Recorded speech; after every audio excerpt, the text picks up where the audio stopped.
Lionel Messi ಗುಜರಾತ್ನಲ್ಲಿರುವ ವಂತಾರಕ್ಕೆ ಭೇಟಿ ಕೊಟ್ಟಿದ್ರು. ಅನಂತ್ ಅಂಬಾನಿಯವರ ವನ್ಯಜೀವಿ ರಕ್ಷಣಾ ಕೆಲಸ ಕಂಡು ಮೆಚ್ಚುಗೆಯನ್ನು ವ್ಯಕ್ತಪಡಿಸಿದ್ರು. ಆನೆ ಮರಿಗಳೊಂದಿಗೆ ಫುಟ್ಬಾಲ್ ಆಡಿದ್ದು ವಿಶೇಷವಾಗಿತ್ತು. ಈ ಕುರಿತ ರಿಪೋರ್ಟ್ ಇಲ್ಲಿದೆ.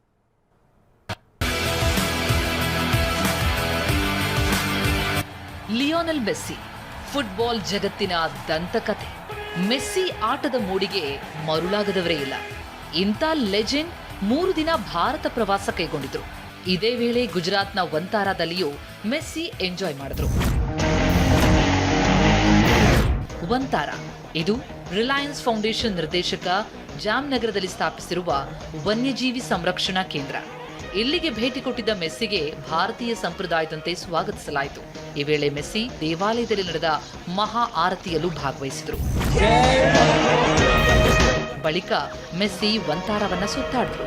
ಸಿಂಹ, ಹುಲಿ, ಚಿರತೆ ಹಾಗೂ ಅಳಿವಿನಂಚಿನಲ್ಲಿರುವ ಪ್ರಭೇದಗಳ ಆರೈಕೆ ಕಂಡು ಫಿದಾ ಆದರು. ಈ ವೇಳೆ ಅನಂತ್ ಅಂಬಾನಿ ಮತ್ತು ರಾಧಿಕಾ ಅಂಬಾನಿ ಒಟ್ಟಾಗಿ ಸಿಂಹದ ಮರಿಗೆ ಲಿಯೋನೆಲ್ ಎಂದು ನಾಮಕರಣ ಮಾಡಿದ್ದಾರೆ. ಪ್ರವಾಸದ ಪ್ರಮುಖ ಅಂಶವೆಂದರೆ ಎಲಿಫೆಂಟ್ ಕೇರ್ ಸೆಂಟರ್. ಇಲ್ಲಿ 2 ವರ್ಷಗಳ ಹಿಂದೆ ಮರ ಕಡಿಯುವ ಉದ್ಯಮದಲ್ಲಿ ರಕ್ಷಿಸಲಾದ ಆನೆಮರಿ ಮಾಣಿಕ್ ಲಾಲ್ನ ಭೇಟಿಯಾದರು. ಇದರೊಂದಿಗೆ ಫುಟ್ಬಾಲ್ ಕೂಡ ಆಡಿದ್ದಾರೆ. Bureau report, TV9.